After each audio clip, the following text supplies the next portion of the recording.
Bonjour à tous et bienvenue sur Crypto Signal. Aujourd'hui, on va faire une petite mise à jour technique tout simplement. C'est samedi, tranquille, donc on va pas vraiment aller sur un sujet en particulier, mais on va faire une analyse technique de ce qui se passe sur Bitcoin. Si le contenu vous plaît, n'hésitez pas à vous abonner, activer la cloche de notification, venir nous rejoindre éventuellement sur le Discord, dont le lien sera en description de cette vidéo, et puis éventuellement mettre un like, un commentaire d'encouragement, ce genre de choses. Alors, si on regarde juste la structure déjà et la price action qu'on a tout simplement sur Bitcoin en daily, vous voyez très bien ici ces trois vagues. C'est ce qu'on veut voir, on veut voir uniquement trois vagues. Donc tout simplement, ici, il va falloir que, et tout ça a l'air plutôt correctif, hein, cette espèce de range là ressemble plutôt à une sorte de flat. Donc on veut quand même, si possible, ici éviter 5 vagues parce que ça remet en cause, vous le comprenez, le décompte. On aurait une 3 qui serait vraiment très courte, donc ça veut dire que la 5 le serait encore plus puisque la 3 ne peut pas être la plus petite des vagues, hein, c'est une des règles d'Elliott. Donc là, vous voyez une énorme 1, 2 sur ce rebond-là, 3, 4 et 5, une 4 en flat. Et la 5 forcément devrait être plus courte que la 3, donc ça veut dire qu'on aurait un rapport de moins de 1 pour 1 ici pour cette correction. Ça serait le scénario où éventuellement, comme je vous l'avais dit, on irait à peu près au 18,5 sur une correction, on viendrait prendre la liquidité, celle qu'on avait identifiée ensemble quand on regardait la heatmap. Vous voyez qu'il y a pas mal de liquidités là juste en dessous qui attendent potentiellement ici même jusqu'au 17,2, jusqu'au 15 même hein, quasiment, mais nous on voyait éventuellement un petit mouvement au 18,5 histoire de nettoyer le gros, on va dire le gros de cette liquidité là, puisqu'on a pas mal d'ordres qui attendent en dessous des 19, donc du coup ça pourrait freiner, si on rentrait dans une sorte de cascade de liquidation, ça pourrait freiner un petit peu le prix. Ça c'est la première idée. La deuxième idée éventuelle, donc là on parle toujours de structure, nous on préférait voir ici 3 vagues. C'est-à-dire que on préférait que tout ça soit fini et qu'on soit plutôt ici sur une A, B et C comme ceci, et qu'on là on a déjà fait une 2. Alors la 2 retrace quasiment 100% de la 1, mais le niveau n'est pas pris, donc ça serait assez particulier, mais on pourrait ici du coup repartir sur une nouvelle zigzag dans l'autre sens, tout simplement en faisant une 1, 2, 3, 4 et 5 pour éventuellement revenir chercher des niveaux là ici supérieurs. Voilà, à voir comment en fait, quels sont les points d'invalidation. Ils sont relativement simples. Si jamais on perd ce niveau-là, donc qui est celui des 19 500, ça veut dire qu'à minima on va à 18,5. À minima, hein, encore une fois, tout ça n'est pas une donnée pure et dure, mais en tout cas pour invalider le décompte, plus ou moins c'est ce que ça nous dirait. Et si jamais on regagne ici et qu'on dépasse tout simplement le niveau des 20 500, ça veut dire que on pourrait partir vers une vague de hausse. Sur Ethereum, c'est exactement la même idée. Vous voyez qu'on est en train de dessiner également potentiellement 5 vagues, sauf que celle-ci est beaucoup moins, elle semble beaucoup moins corrective, on va dire, que celle de Bitcoin. On pourrait penser ici plutôt à un début d'impulsif, donc Ethereum a fait là du coup ça a baissé et qu'on est en train de repartir dans une troisième vague de 5, avec tout simplement une 1, 2, 3, 4, 5 ici, 3 et 5 vers le haut, ce qui nous donnerait une zigzag pour remonter sur Ethereum à peu près, revenir jouer plus ou moins avec les 2400 $. Voilà, on aura des points d'invalidation ici, la même chose sur Ethereum, tout simplement point d'invalidation, c'est si on perd ce niveau là des 1425, et puis point d'invalidation, enfin point de validation plutôt vers le haut, le moment où on repasse les 1724, déjà on aura quand même ici plus ou moins une bonne idée que Ethereum pourrait aller plus haut. Sur Ethereum BTC, on peut voir peut-être, alors c'est un peut-être, hein, parce que pour l'instant il n'est pas tout à fait bien dessiné, mais on aurait peut-être un flag, donc ça nous donnerait une continuation haussière pour Ethereum par rapport à BTC, à voir si tout ça se dessine vraiment comme suit. Ce qui est plutôt encourageant, c'est qu'ici on a dépassé ce niveau-là, vous le voyez là, le niveau précédent, donc à voir dans le futur comment ça peut éventuellement ici se dessiner. Sur la market cap totale, c'est exactement la même analyse, c'est-à-dire une 1-2. Ici, ce qu'on veut, voilà, c'est que cette B, elle soit terminée, hein, du coup, qu'elle fasse effectivement ces 3 vagues et qu'elle soit terminée. Et donc, du coup, là, c'est pareil, les points d'invalidation, en gros, c'est si jamais on perd les 918 milliards de dollars sur la market cap totale, ça veut dire qu'on n'est pas dans ce décompte-là. Et si jamais, ici, on retape au-dessus des 980, on a plus ou moins une bonne idée que ça peut être le cas. Si jamais on regagne également ce niveau-là des 1 trillion, là pour le coup c'est gagné, on sait qu'on aura éventuellement un retest à minima de ce plus haut-là à 1,18. Stablecoin dominance, vous savez que j'aime bien regarder moi et avoir des signaux dans ce sens-là également. Alors pour l'instant, on est vraiment sur une latéralisation un petit peu comme sur Bitcoin. La structure est plus ou moins pas vraiment dessinée, mais on pourrait aussi éventuellement y voir un flag ici, à voir également comment ça se dessine. C'est-à-dire que là, pour le coup, ça serait le raisonnement inverse, c'est-à-dire qu'on va baisser. Si jamais là, on fait un flag comme ceci de continuation, ça nous emmènerait plutôt vers le haut du canal. Si la stablecoin dominance augmente, ça veut dire que les cryptos diminuent, donc ça irait plutôt ici dans le sens d'une correction plus importante sur la stablecoin dominance. Maintenant à voir, parce que tout ça n'est pas extrêmement bien dessiné pour le moment, donc du coup difficile de voir ici des signaux. Ce qu'on pourrait voir également, c'est éventuellement le momentum. Le momentum en daily, il est plutôt bon. Ça fait plusieurs jours que je dis qu'on a un momentum en daily qui est plutôt sexy. On a ici un stochastique qui laisse la place de monter plus. On a un point d'achat sur le cipher qui est validé. On a cette zone de vente ici qui petit à petit se rapproche du cross bullish, même si elle semble pas trop avoir envie d'y aller. Vous voyez que c'est très long. Donc en daily, on est plutôt bullish. En 2 days, donc en 2 jours, on voit qu'on aurait peut-être ici le stochastique qui est en bas, qui a envie de se retourner aussi. Une fin de vague de vente également sur le cipher potentiel. Hein, ça, on verra d'ici 2-3 jours. Et ici, ce mouvement de vente qui commence un petit peu à s'estomper. Donc voilà, à voir sur le 2 jours aussi comment ça se dessine dans le futur. Même chose sur le 3 jours qui lui nous ferait dire que en fait si jamais le stochastique ici se retourne et qu'on part assez fort sur le 3 jours et que assez vite on termine ici cette vague avec un money flow, vous le voyez, qui est augmenté, on pourrait ici en fait avoir globalement une vague de vente quasi nulle. Vous voyez qu'on va bientôt ici arriver au 0 et on pourrait avoir éventuellement ici en fait la vague. Ce qu'on veut en 3 jours, c'est voir que le bleu repart vers le haut et que la ligne rouge reste comme elle est. Pour l'instant, ça se rapproche, donc ça veut plutôt dire qu'en 3 jours, c'est pas très joli. Et en weekly, on en avait déjà parlé, c'est pas très joli également, au sens où on a ce point rouge ici sur le cipher. Mais là, cette semaine, visiblement, on est en train de repartir sur un mouvement un peu plus bull. Donc soit on fait exactement ce qu'on avait fait là au niveau du RSI, c'est-à-dire qu'on repart ici plus haut, on recharge un petit peu, ici on a besoin de souffler mais on recharge un petit peu. Globalement en weekly c'est beaucoup moins joli qu'en daily. En 12 heures à l'inverse, donc là on passe sous le daily. Globalement on avait ce mouvement là à la vente qui s'était mis en place, donc en 12 heures on est plutôt sur un momentum qui devrait normalement passer bearish, c'est-à-dire potentiellement ici sur les 12 ou 24 prochaines heures, 36, 48 heures, ça pourrait nous dire ici que le mouvement pourrait aller un petit peu plus bas. Et en 6 heures, vous voyez que c'est très chaotique, on ne sait pas trop où veut aller le 6 heures ici, on a rampé un petit peu en haut, mais là on est en train de perdre ce momentum, on va dire, relativement bull. Donc globalement, si on croise bearish ici, vous voyez qu'on a une divergence baissière ici, on avait une haussière ici, mais là on vient de marquer désormais une baissière. Donc du coup, voilà, en 6 heures, c'est mi-figue, mi-raisin, on va dire. Vous voyez que on est assez plat ici. Et bon, de toute façon, sur le prix, c'est ce que ça nous dit aussi, hein. Sur le 6 heures, vous voyez que si je zoome un petit peu, on est parfaitement ici dans une espèce de structure de triangle descendant avec, on martèle à chaque fois là ici ce support des 19,5. Support des 19,5 pour moi c'est vraiment le point important à surveiller. Si on le perd, on sait qu'on va automatiquement à 18,5 voire potentiellement même à 18. Donc si on tient ce support là, c'est plutôt une bonne chose. Si jamais on le perd, eh bien pour moi on a des bonnes chances d'aller au 18 voire vers un retest des 17,6, donc le dernier bottom précédent. Donc voilà, ça c'était pour la partie vraiment technique. Sur les news, je vous le dis tout de suite, j'ai fait le tour. Globalement, il n'y a pas grand chose, on est samedi, et globalement, je vois pas grand chose. Donc désolé, je bâcle un peu ici l'analyse, mais globalement, pas la peine ici d'aller vraiment se prendre la tête. Désolé également si je loupe une news importante, mais en tout cas sur les supports que j'utilise moi, généralement, on n'a pas grand chose d'intéressant. On a liquidé beaucoup de longues dernièrement. Qu'est-ce qui s'est passé sur les liquidations? 100 millions de liquidations, donc c'est relativement faible. Encore une fois, on fait quasiment la moitié sur Ethereum, donc vous voyez qu'en ce moment, globalement, les gens hésitent entre un merge trade, c'est-à-dire the merge va arriver, donc du coup, je long Ethereum, ou tout simplement, à l'inverse, un sell de news, c'est-à-dire the merge va faire comme un sell de news sur Ethereum, et donc du coup, on a énormément d'open interest sur Ethereum en ce moment, et c'est relativement normal.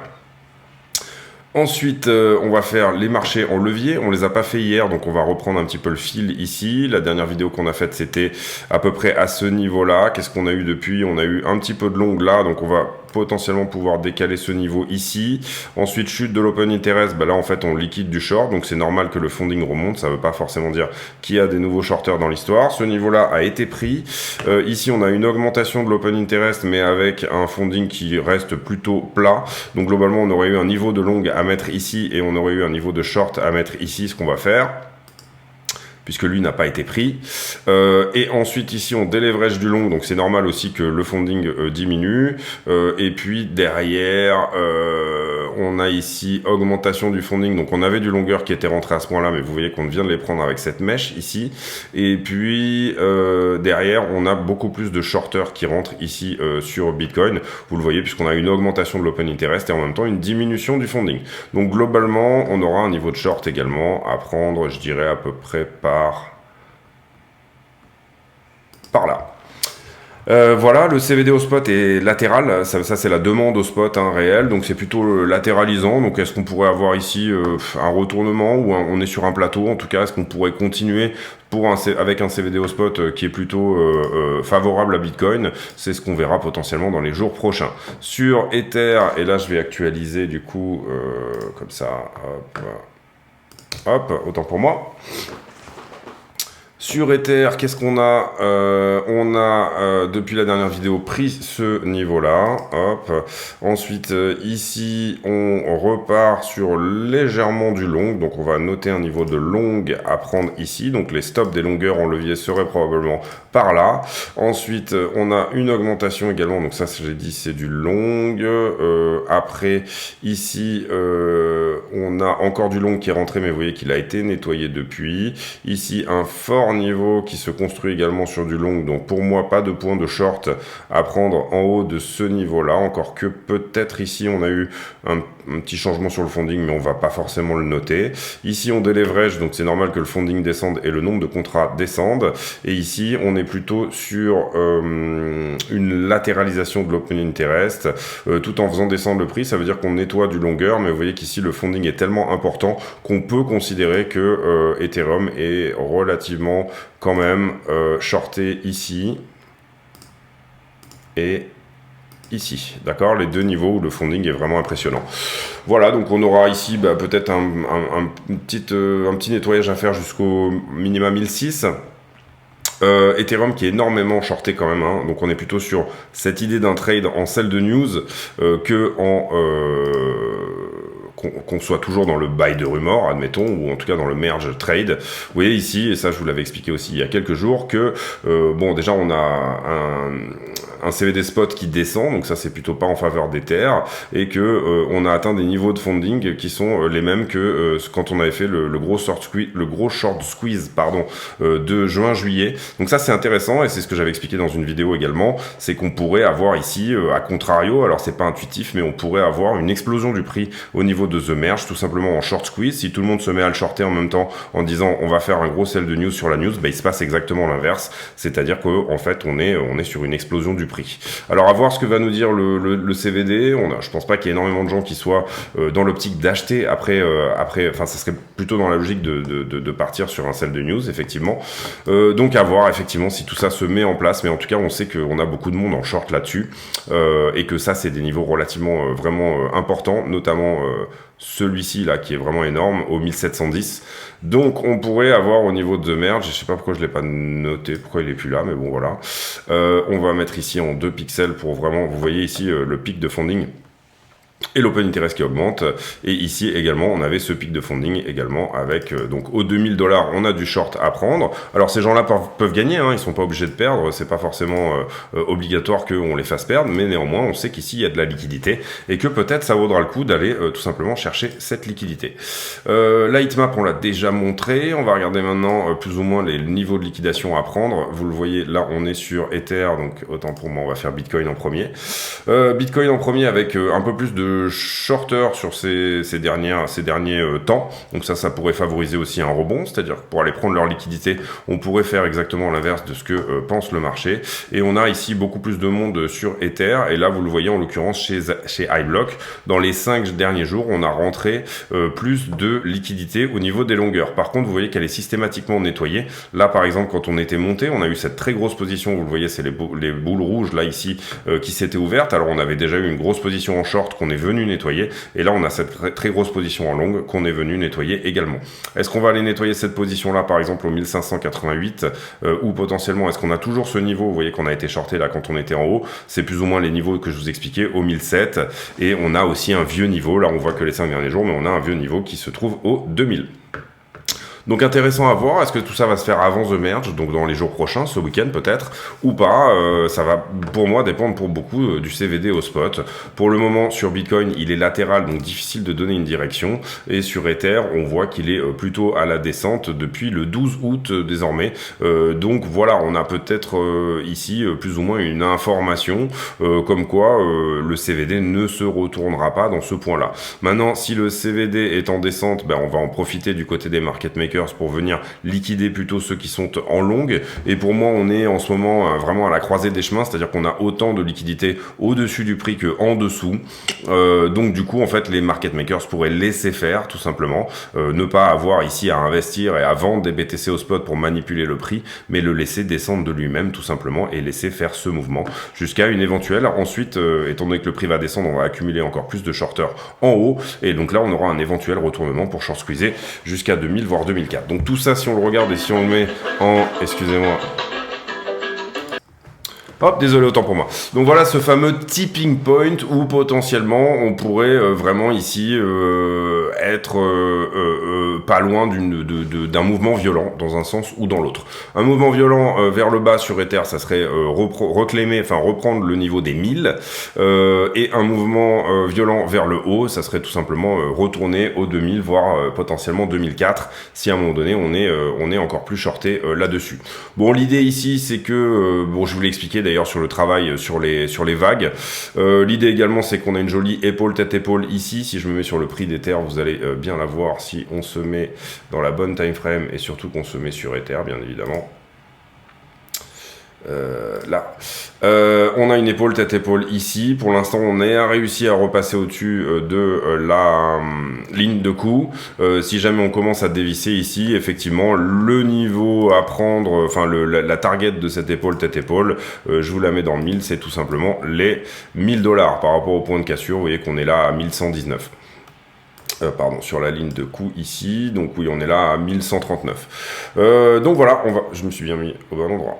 Oui, c'est ça. On est à 1100 à peu près, donc vous comprenez ici que soit le prix décide d'invalider tout ça, cette épaule tête épaule, elle n'a pas cassé pour le moment, puisqu'on a récupéré le niveau tout simplement de la ligne de coup. On pourrait aussi mettre en avant la trend que vous voyez là, qui se trouve précisément même un peu plus comme ceci, mais étant donné qu'on a plus ou moins touché... Ah, excusez-moi, j'aurais pas dû la bouger en fait. Hop, elle était bien mise. Vous voyez, étant donné qu'on a quasiment touché ici, on pourrait dire que en fait là on se fait rejeter.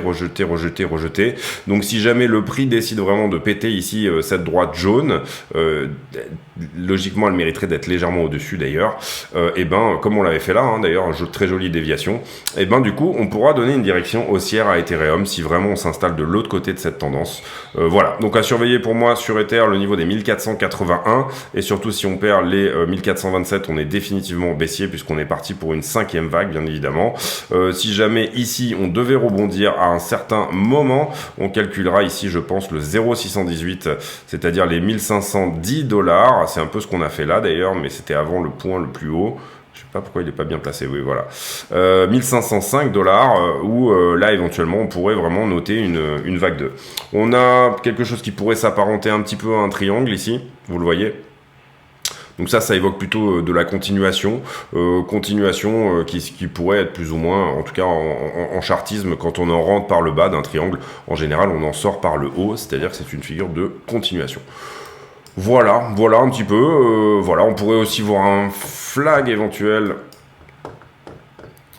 Du coup, je vous fais la totalité de ce qui peut être vu un petit peu sur cette histoire-là. On pourrait voir un flag ici entre la droite jaune et la droite violette, donc potentiellement ici également une continuation haussière. Ce qu'on veut, c'est péter ici cette trend, garder un momentum qui est encourageant.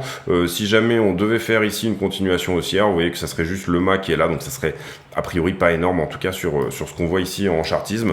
En tout cas, le flag pour le moment a fait une fausse sortie ici à la hausse, et vous voyez qu'on n'arrive pas ici à reprendre le momentum suffisant pour repéter à la hausse. Donc voilà, c'est tout pour moi aujourd'hui. C'était un point vraiment uniquement technique, vous l'aurez compris, mais du coup ça a le mérite d'être fait un samedi. Et puis voilà, je vous souhaite une bonne soirée à tous et je vous dis à demain. Pour ceux qui ont réussi à suivre la vidéo jusqu'à la fin, déjà abonnez-vous, activez la cloche des notifications si c'est pas déjà fait, et rejoignez-nous sur le Discord dont le lien est en description, éventuellement tous les autres réseaux sociaux type Twitter, etc.